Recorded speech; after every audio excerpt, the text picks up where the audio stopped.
As we move into the penultimate season, we are off the back of possibly our worst season ever, which still ended up with us actually winning some silverware in the shape of the A-League finals. We did, however, finish 4th place in the regular season. I'm not too sure what that means for the Asian Champions League, because normally when you win the league, you go straight into it. I feel like we might still be in the Asian Champions League because we won the A-League finals. If not, we might actually be in the Asian Confederation Cup this year, which I think we definitely have a chance to win. I don't know what I prefer. Oh, and I'm not saying this is definitely going to happen this season, but something that might happen. Juan Martin Sancho is unhappy and wants to leave the club and move to a stronger squad. However, nobody's interested at the moment. Doesn't mean they won't be. It is day one of our transfer window, so there is plenty of time for someone to get interested.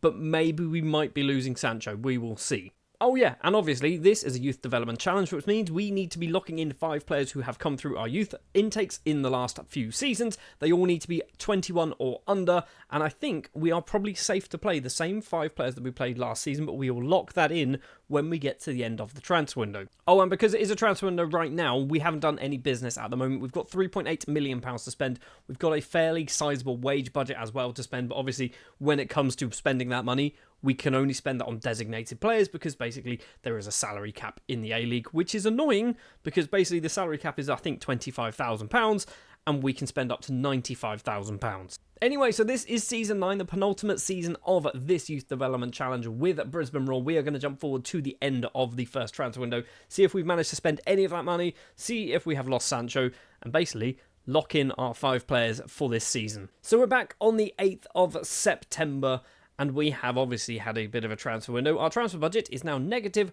£162,000. What does that mean? It doesn't mean we spent the money. In fact, I don't really know what that means. We didn't buy anyone worth like £4 million. We did buy somebody, but not for anywhere near that amount of money. I assume we've spent a lot of money somewhere else that I just was not really aware is a thing that we've done. Have we spent anything big this season? We've got travel costs. We've got transfer expenditure was £885,000. That's how much we spent on somebody. But yeah, nothing else seems to really have affected it. But for some reason, they've decided we've got a negative transfer budget now.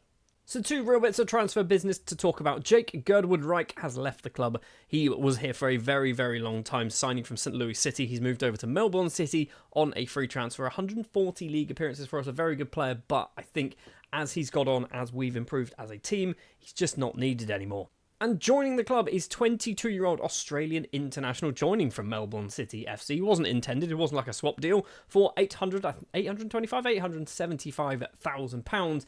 It is Michael Stewart, who can play anywhere along the back, and some really good things about Michael Stewart. First of all, he's a very good footballer, but secondly, he is Australian. I mean, it's fairly obvious because he's Australian and does have a cap for them, but it means he does not count as a non-Australian footballer. Again, sounds really stupid when you say it out loud, but sometimes I kind of have to reiterate this to myself. And I guess one good thing so far, we haven't sold Sancho. He is still at the club. There was no real interest. He has asked to leave because he wants to get in the national team set up, which is completely fair if you ask me. But if nobody wants to sign you, Juan, no one's going to sign you. He will become Australian in 2 years, so maybe that's an option for you. Maybe that's the international setup you want to get into. Get into the Australia squad. Which is something that Lackley Samuel, I still don't know whether that's how it's pronounced, is able to do because he is Australian now. But yeah, for some reason, he's not getting called up. I imagine he should be good enough, but doesn't really matter. Let's talk about the 5 players that we are locking in for Season 9 for our Youth Development Challenge. And we do have 1 new player, but first of all, we're going to fly through the players who currently were playing last season and still in the squad. Jacek Szymanski is number 1, the 18-year-old left-back, 5 under-20s caps to his name. Squad number 7 for some reason, because that's what you want as a left-back, will keep his place for another season. Ben Shepherd playing out on that right-hand side, 19 years old now, under-23s caps, no under-21s or no actual full Australia caps at the moment, but he's keeping his place on that right-hand side. Andre Norton, after he had an absolutely ridiculous debut season for us in the attack and midfield role, scoring 20 league goals in 30 league appearances, keeps his place, just 18 years old, 5 under-20 caps and 3 under-20 goals. Similarly to Norton, Krios Draper had a ridiculously good season last season, playing as our lead striker, and he will be keeping his place in the squad. And we have 1 new name joining the squad. Replacing Jaden Rhodes, who has basically spent the last 2 seasons, I believe, locked into the starting 11, we have a new defensive midfielder. And that is somebody who isn't a defensive midfielder at the moment. Nikola Lujbicic is that man. He is 17 years old. He came through our youth intake last season, I believe. Maybe the season before. I think it was last season. But he is naturally a centre-back. He's a big lad at 6'4", but he can't header. So we're going to deploy him in this defensive midfield position, which I think he should be able to be good at because he's only 17. Time to develop, getting game time as well. He should become a defensive midfielder in absolutely no time. So those are our 5 players that we are locking in to the squad. Szymanski as the left back, Lujbicic in defensive midfield, Shepherd and Norton in attacking midfield, and Draper leading the lines. I think we've got probably 4 good players. Arguably Szymanski and Lujbicic probably actually not good enough. So 3 good players and 2 rubbish ones who are hopefully going to develop. We've still got 2 more seasons to play, so hopefully in that time those 2 players can actually turn into pretty good footballers. When it comes to competitions, we've already played a few matches in the Australia Cup. In fact, we've played 2 matches in the Australia Cup, beating Wellington Phoenix in the first round and then losing to Sydney FC in the second round. This seems to be going much like last season, where we have been knocked out very early on in the Australia Cup, a cup competition that we have won quite consistently over the last few seasons. We've been knocked out in the second round twice now. And I'm still not sure if we're in any form of continental competition. I feel like we might not be. There's probably a way of finding this out, but if we go rules, it just says, so whoever wins the league gets the Asian Champions League group stage, and then we go into the finals. And it doesn't say, or if it does, I don't know where it says what you actually managed to kind of qualify for. There's lots of words on here. I'm not going to read them all. So maybe for Season 9, we're not actually going to be in any form of continental competition. We're obviously going to have to go forward, find out whether that is the case. But I feel like Season 9, we might only be focusing on the league, particularly as we've obviously ballsed up the Australia Cup in round 2. So we've now moved forward to the 4th of January. The transfer window has swung wide open. We have negative £475,000 of a transfer budget, so can't imagine a huge amount of business is going to be taking place throughout this window. We do have a massive wage budget, so possibly we can do some rearranging there. But I guess the bigger piece of news is we are not in any form of continental competition. By this point, normally in the season, we would have played a few Champions League games. I think we would have actually played the entire group, possibly, and we would know who will be playing in the knockout rounds, assuming we made it that far. But because we finished 4th place last season, we've qualified for absolutely nothing. Which is a bit weird for me. I mean, obviously, when it comes to the league table, we are doing okay. We are top of the table by 1 point ahead of Sydney FC, 2 points clear of Melbourne City FC, but they do have themselves a game in hand. This is a 3-horse race already after just 10 or 11 games of the season. We've scored 30 goals, which is a lot, but we have also conceded 18, 6 of them against Wellington Phoenix. Was that in one match? No, it wasn't. Okay, so we conceded 4 there and 2 there in a 3-2 victory. So lots and lots of goals being conceded, which is it's not particularly promising, is it? I didn't mention this earlier on in the season, but we have actually released a player as well. Tamas Kennel, a player who came through our youth intakes a very long time ago. He was actually on the verges of being in the squad multiple times. He's been registered, but has never actually played a game for us, because if we didn't register him, he got released, and it got to a point last summer, where basically we just couldn't register him. We couldn't afford to lose any of the other players, so Kennel has left. He's moved on to Melbourne City FC, and he's actually playing first-team football for the first time in his, I assume, entire career. Oh, and one last thing to mention. Juan Martin Sancho has 7 offers on the table for him. Possibly £2 million are the numbers. Let's have a quick look to see what we might be going for, and it's Al-Shabaab, basically. He's probably off to Al-Shabaab in Saudi Arabia. So let's jump forward then to the end of the transfer window, see if Sancho does move over to the Middle East, which I feel like he probably will. And will we replace him? Maybe. He is going to basically bring in a nice chunk of money. We can get ourselves another non-Australian footballer as well. Well, on the 1st of February, a couple of things to talk about. First of all, Michael Stewart, his transfer fee has now increased to £1.2 million. It was initially 875,000 and now has gone up to 1.2. I don't really know how. Also, he's damaged his cruciate ligaments. I didn't mention this. He damaged his cruciate ligaments almost immediately when he joined the club. In fact, didn't play a league game, played a couple of Australia Cup matches, and then just got himself injured, which is kind of annoying. Juan Martin Sancho has also left the club as expected, but he has not gone to the team we were thinking he was going to go to. He's gone to Al Qadsiya. Also, going to assume in Saudi Arabia. Yes, he's gone for £2.8 million. So technically, we have made a loss. But we do have a 50% sell-on in there, so if he ever leaves Al Qadsiya for any form of transfer fee, we're getting half of it. He's worth £70 to £101 million at the moment, so if he goes for literally £70 million, that's £35 million to our club. He's never leaving, because he's on £69,000 a week, and I don't think anyone's willing to pay £70 million for him. I've just realised as well, he's at the same club as Calzagno, who has also got a 50% sell-on. How's he doing there? He's 132 appearances deep, 20 Australia caps. Good job, lad. And that was it. That was actually our entire transfer business. Selling Sancho is the only thing we have done.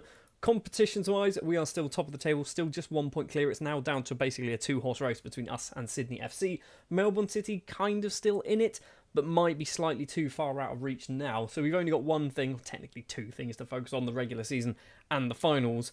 If we don't win both of these, I feel like this has also been a terrible season, much like Season 8 was. Something that wasn't terrible, however, was our youth intake. We've actually got, 7 players who have come through with quite high potentials, apparently. They've said it's an excellent intake. It's not a golden generation, but it's not far off a golden generation. Brody Bailey is first up. He's probably the worst of the players. He's only 16, possibly never really play for us. Johnny Bragg, next up, right winger, also not amazing.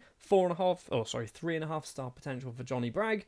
Lewis Bray as a striker. Current ability is 1.5 star, 3.5 star potential. Looks all right. I feel like the 12 finishing is doing quite a lot of heavy lifting physically as well. He's actually not too bad. We've got Abdurrahman Muste, might be his name, probably isn't his name. 16 years old at winger, striker, attacking midfielder. I do, for some reason, quite like the look of him, and I don't know why. Because his technical numbers are bad, his mental numbers are alright, determination of 16 is good, teamwork 15, work rate 14, those are good numbers. Physically also not terrible, but technically he's actually pretty garbage. He is also part Guinean, wasn't expecting that. Next up we have Isaac Schumack, could be his name, 16 years old, left winger, striker, attacker midfielder, much like the last guy.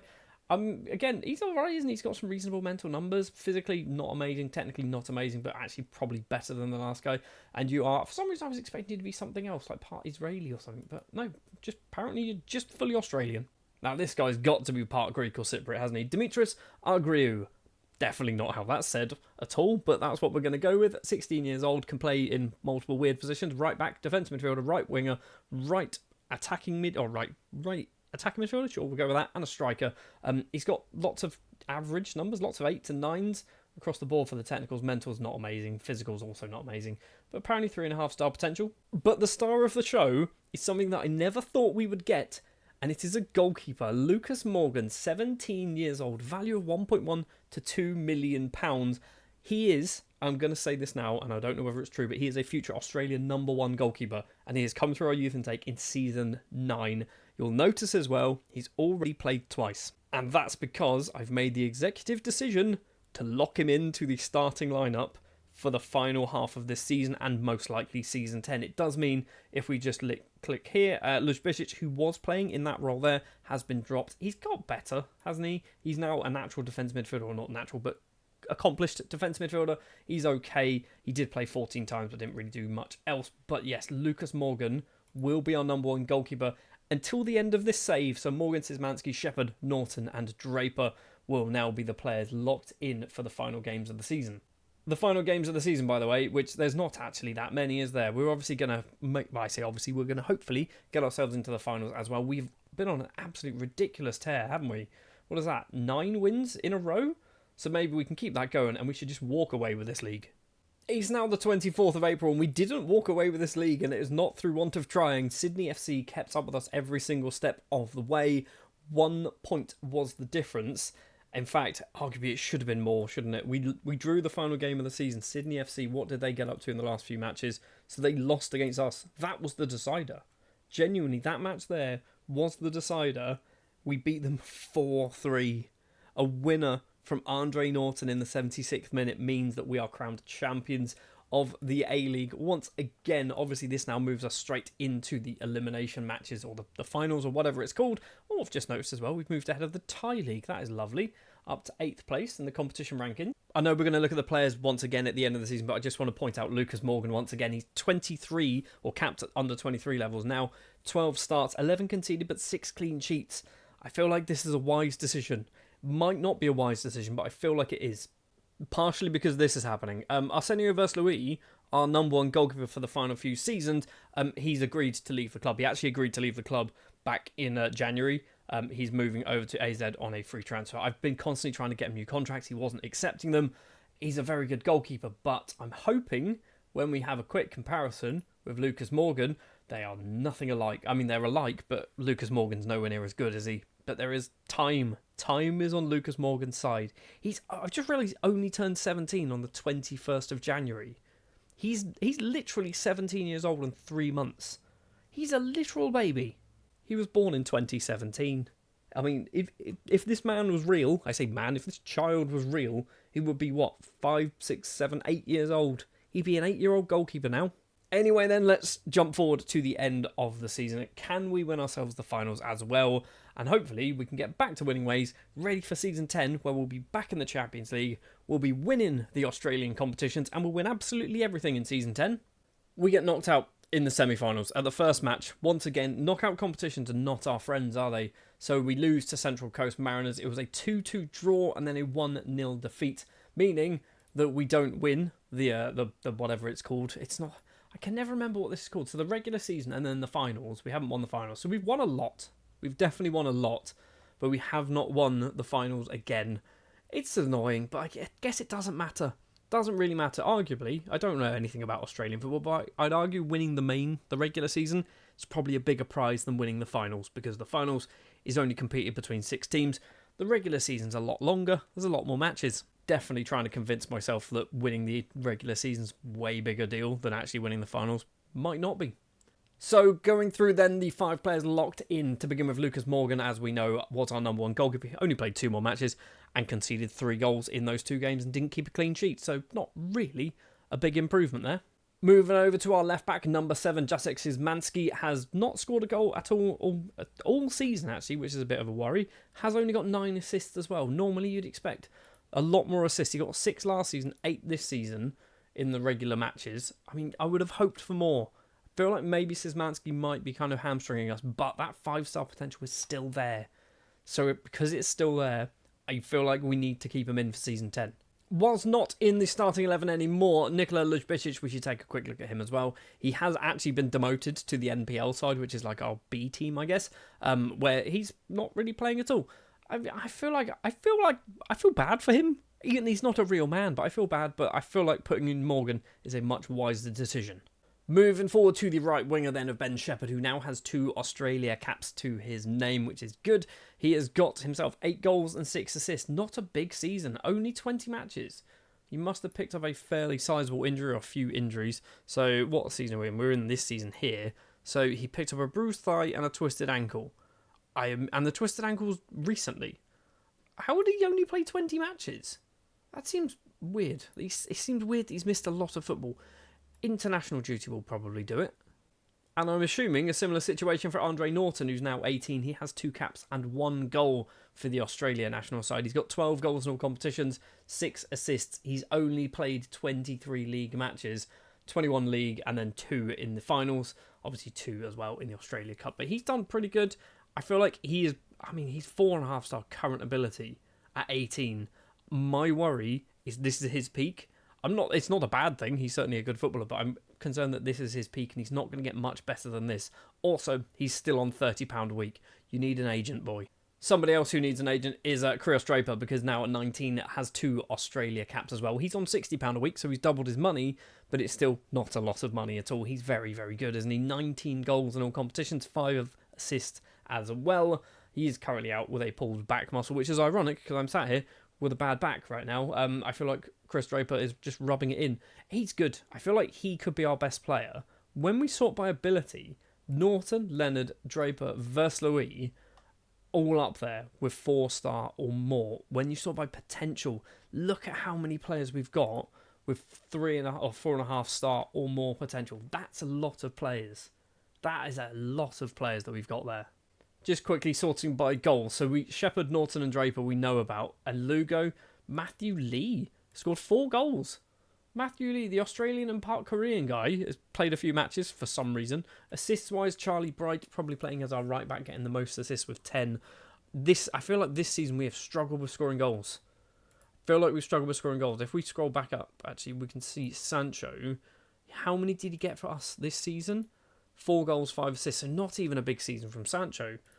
I mean, I feel like that was our problem, was actually scoring goals, which is a ridiculous thing to say when we win matches 4-0, 5-0, 5-0, 4-3, 4-1. maybe we don't need to score more goals. Maybe I'm expecting too much from this team. Well, that is going to do it for Season 9. We've got one more season to go with our Brisbane Roar side back in the Champions League for Season 10. Can we finally win it, or will we be forever the bridesmaid?